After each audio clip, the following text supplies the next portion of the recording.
Eliş. Bütün kepezilerde olmuşam. Artyomdan ələti kimi. Eləş. Professor, icazə verin bir student kimi sizin əlinizi sıxıq.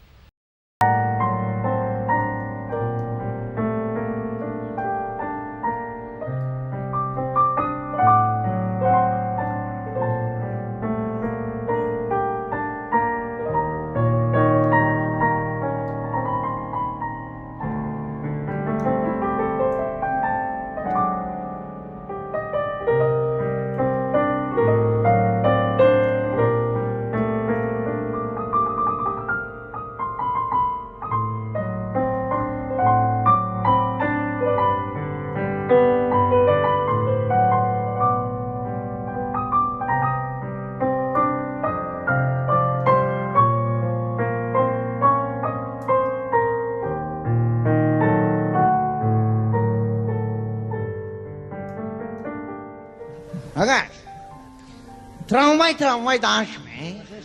Demirsən var reyslərin qutararıq qalarsan yolda. Sən bu məhəlliyə gəlməyəcəksən. Gələcəyəm. Ha? Ağaç, sən ayağın altına banan qoy, sürüş buradan.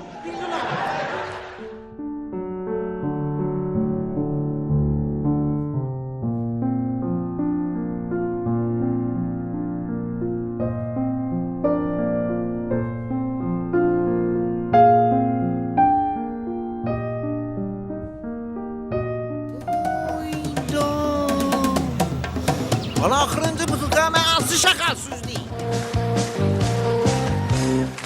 Азербайджан 70-е годы.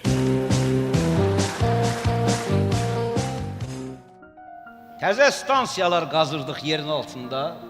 Orada yaşayan krotlar miting elədi ki,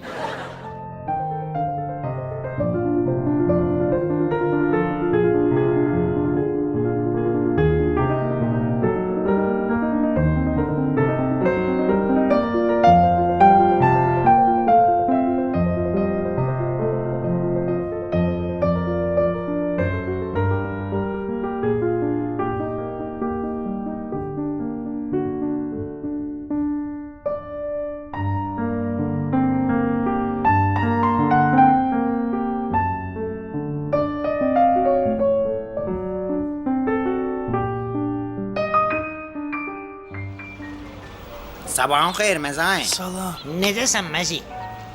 Uşaqlar, çoxdandır sizdən soruşmaq istəyirdim. Uzaq qohum yaxşıdır, yoxsa yaxın qonşu? Nə bilim ana, baxır harda işləyim də. Hə? Məzi deyirəm bəlkə sənə düzəldi, radioya deyəcək. Hə? Biz hamımız Allahın bəndəsiyik. Mən özümü küçədə gəzən qarışqadan, parkda bitən ağacdan fərqləndirmirəm. Biz hamımız, necə ki, maşın, yol hərəkəti qaydalarının iştirakçısıdır, biz də bu dünyanın iştirakçısıyıq. İstənilən zaman qarışqanın da üstündə kimsə ayağını bastalayır, istənilən zaman kimsə başına kərpiç də düşür, üstündən də maşın keçir, öldürür.